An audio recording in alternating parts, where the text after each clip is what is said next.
Good evening. This next presentation is going to be covering Dalton's Law of partial pressures and mole fractions.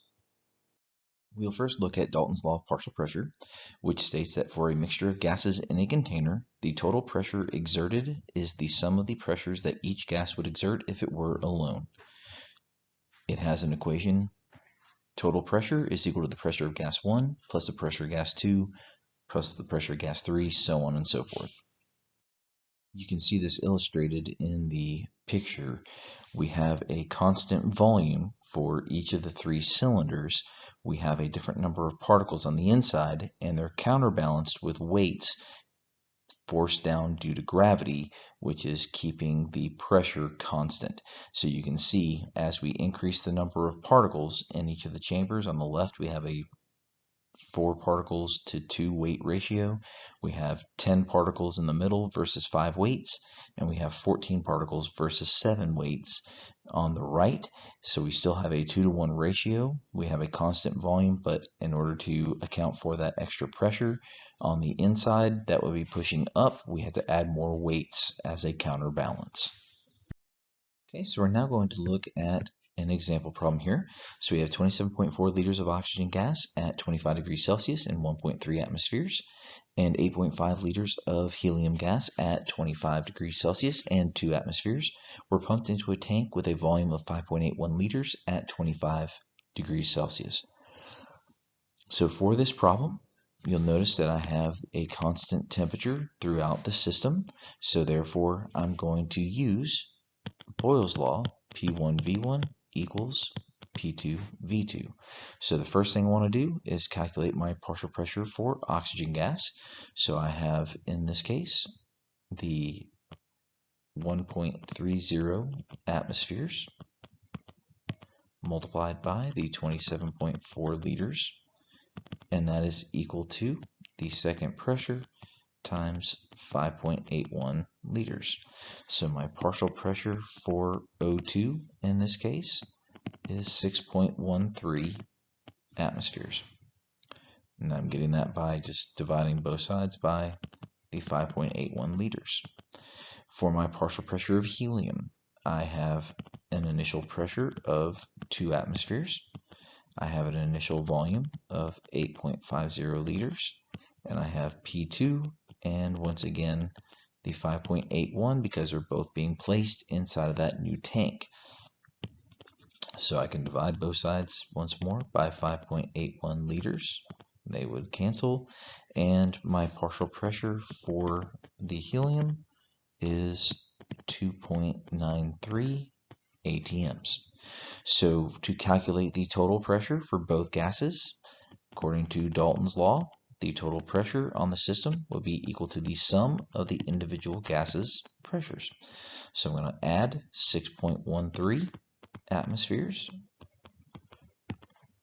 plus the 2.93 atmospheres, and that gives me a total value of 9.06 atmospheres of pressure. Now remember, with significant figures, when you're adding, it is going to the decimal place. So again, each one of these two values to the hundredths place, my answer would be to the hundredths place. The big relationship that I want you guys to understand between partial pressures and total pressures of a mixture of gases is that the pressure of the gas is affected by the number of moles of particles present. So remember, the pressure is created by the number of collisions. So that means that the pressure is independent of the nature of the particles. So what that means right here, when we say this, is that the identity does not matter. So it doesn't matter whether it is hydrogen gas or whether it's oxygen or carbon dioxide, carbon tetrafluoride. The identity doesn't matter. It's just solely the number of collisions.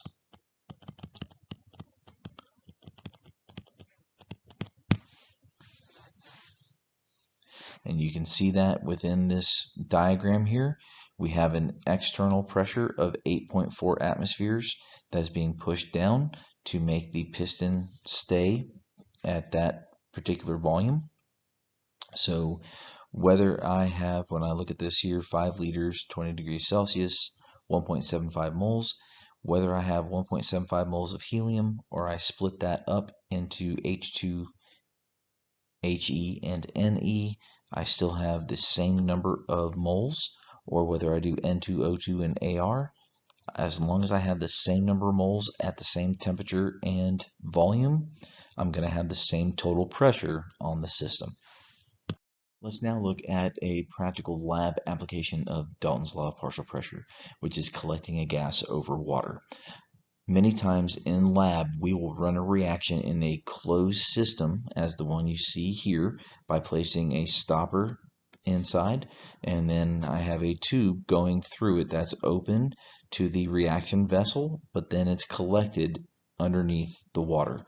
And so as the reaction progresses, in this case, we're going to look at KClO3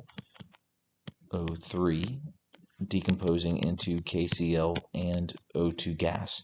So if I balance that equation, I have 2, 2, and 3 for the reaction. The oxygen is a gas, whereas the potassium chloride and the potassium chlorate are both solids. So as the potassium chlorate decomposes, the gas will travel up into the tube, coming through the tube and out into the water, where you can see the O2 bubbles starting to form.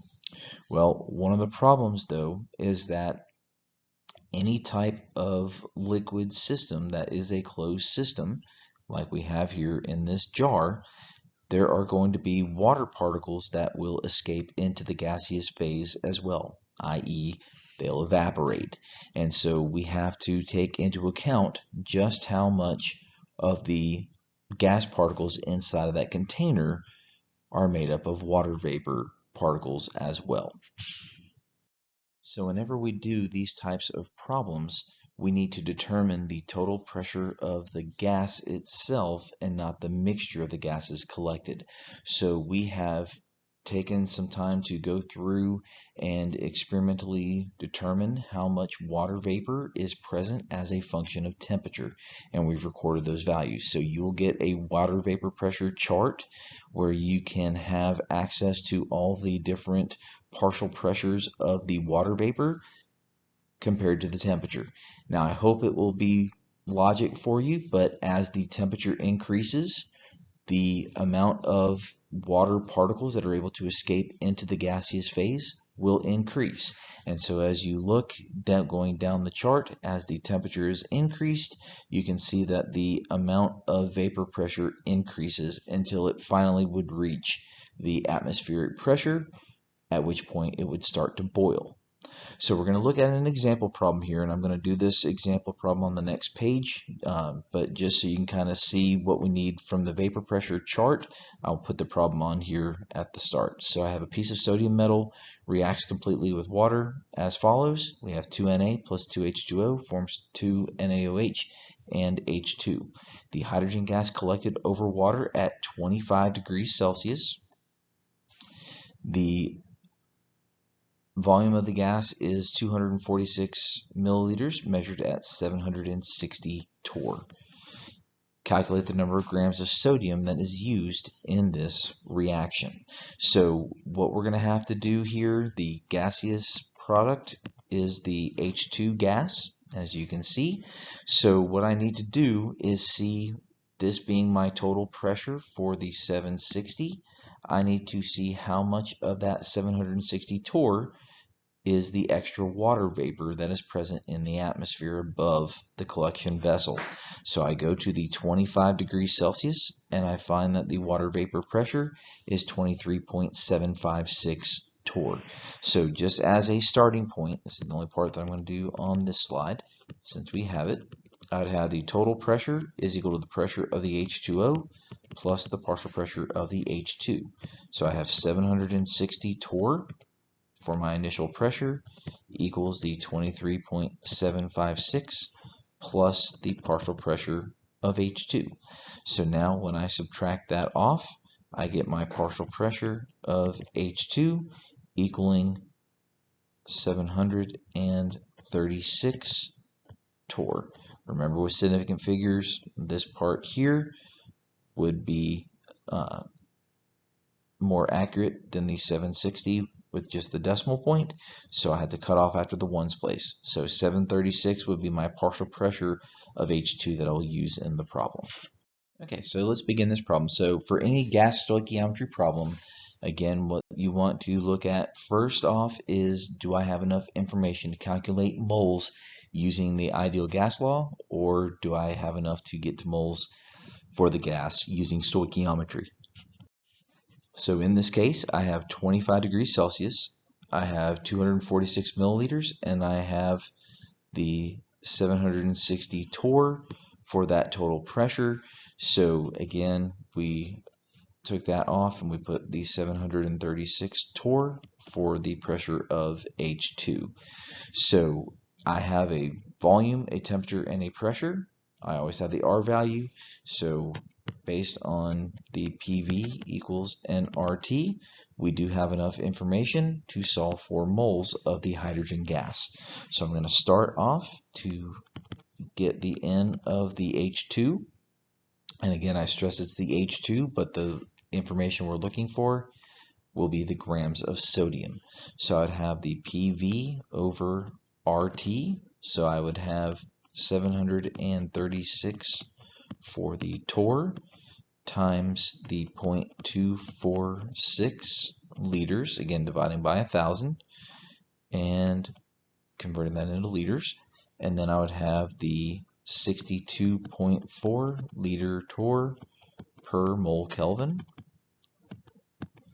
and I would have the 298 Kelvin.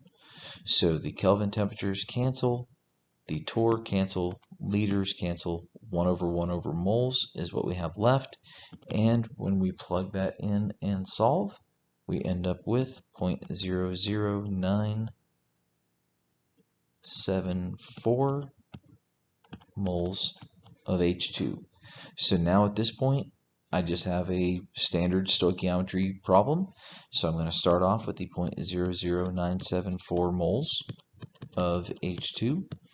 I have 1 mole of H2 being produced from 2 moles of sodium metal. And then I can say for the molar mass, 1 mole of sodium metal off your periodic table, 22.99 grams of the sodium metal. And so that ends up being the equivalent of 0.448 grams of sodium. Next, we're going to look at partial pressures and mole fractions. Because each gas in a mixture behaves independently, we can relate the amount of a given gas in a mixture to its partial pressure. For an ideal gas, we can write P1 equals N1 times RT divided by V, again just rearranging the equation to solve for P. And if we had the total pressure, we could look at that in terms of the total number of moles times RT divided by V. For each of these, the RT over V, they are held constant when we're talking about these types of problems. The temperature is held constant, the volume is held constant, or it's in a fixed container. And so we have a ratio of the partial pressures versus the total pressure equaling the number of moles of the gas versus the total moles of the gas. When we look at the ratio of N1 over NT, this is called the mole fraction for gas 1, and we denote it with the symbol chi, Greek letter. The mole fraction is a dimensionless number because the moles are going to cancel each other out, but is the ratio of the number of moles of one component in a mixture compared to the total number of moles in the mixture. So if we look at gas 1, the partial pressure of gas 1 will be the moles of gas 1 divided by the total moles in the gas mixture. You can kind of think about this being like the mole version of percent composition,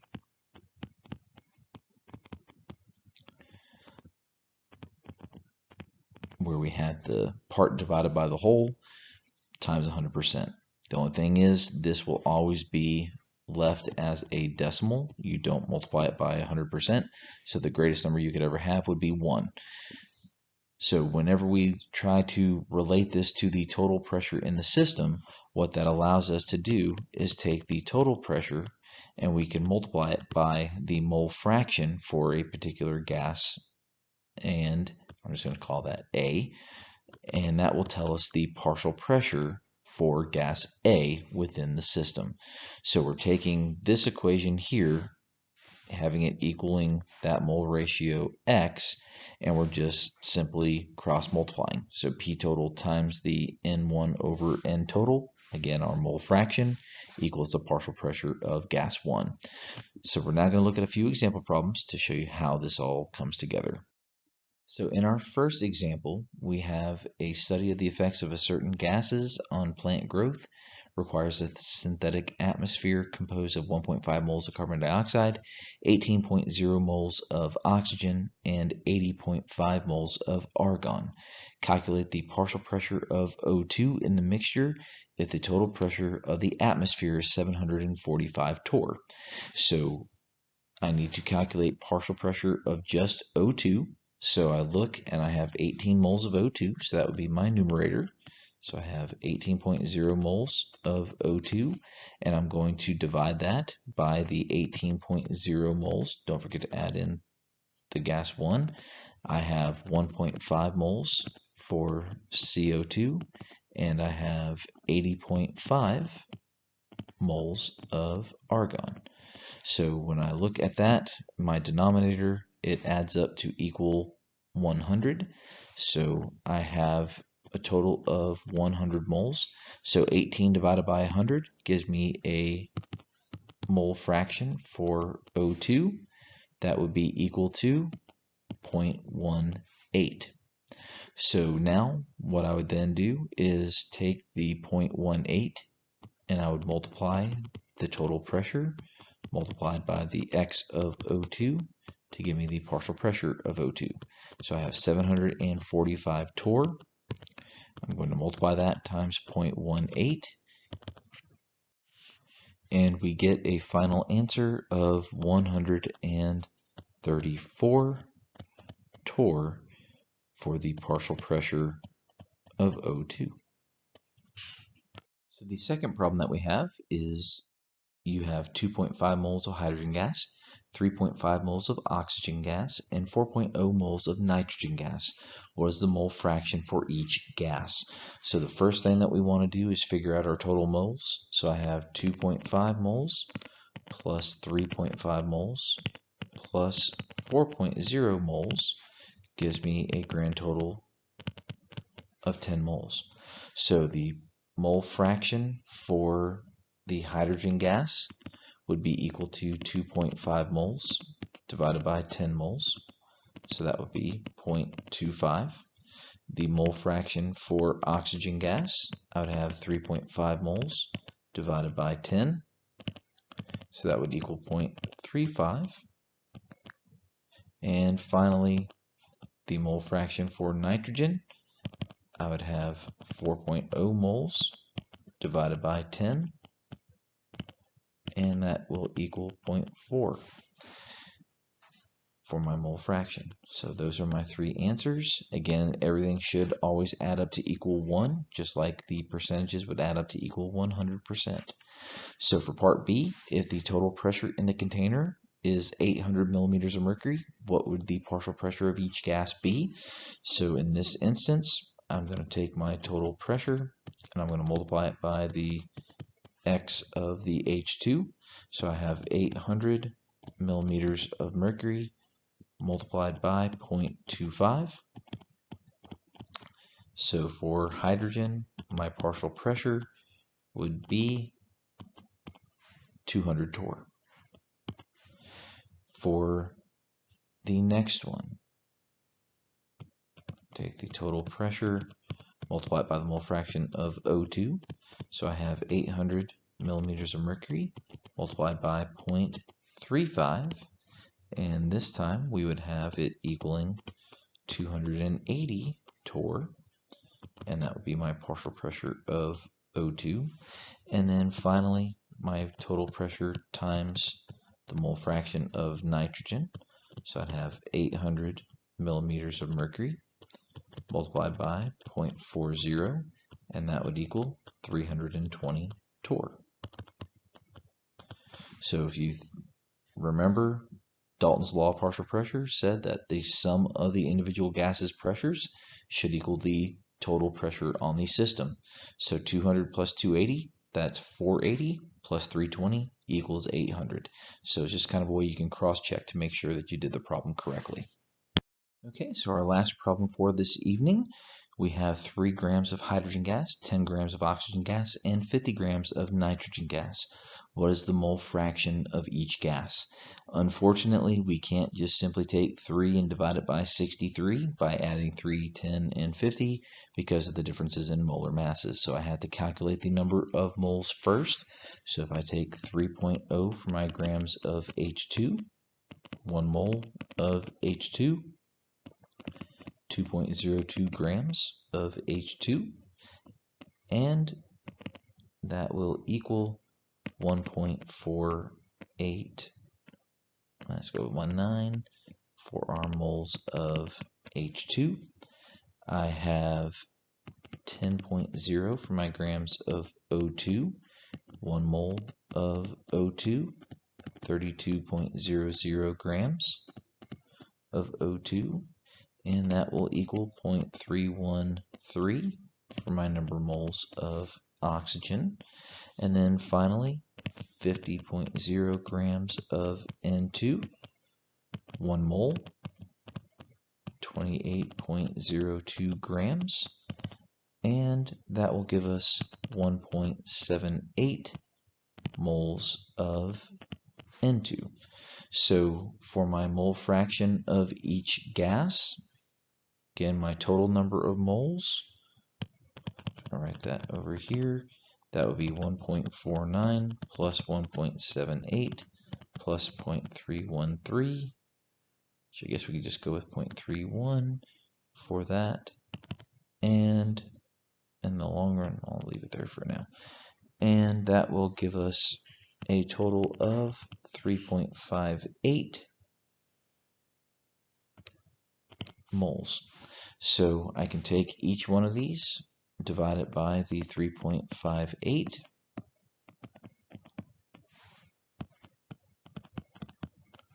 to determine the mole fraction. So my mole fraction of H2, if I take 1.49 and divide it by 3.58, that will give us 0.416.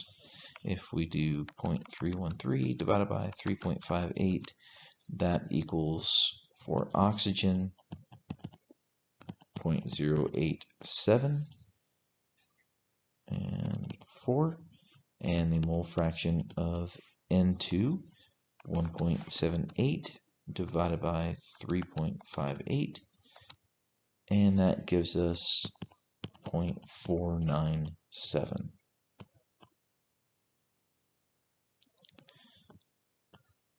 So there are the 3 mole fractions. And so the last part, calculating out the partial pressure of each of our gases. So if we take our total pressure, like we did in the last problem, multiply it by the x of H2, I would have 650 for the millimeters of mercury, multiply it by 0.416, and we'll get 270, let's go 271 for the millimeters of mercury. Total pressure times the mole fraction of O2, 650 millimeters of mercury times 0.0874 will equal 56.8 millimeters of mercury, and the total pressure times the mole fraction of N2, 650 millimeters of mercury times 0.497, and that will equal 323 millimeters of mercury. So if we take this for each one, add them together, we'd be just off slightly with rounding issues, but we'd be right there at 650 for our value. So this will end the lesson for today. Again, the information dealing with the collecting a gas over water is going to be extremely important for the labs that we're going to be performing. So please make sure that you have a good solid understanding of that. Go back, rewatch it if you need to, but those problems are very important for us in the lab. Have a good evening.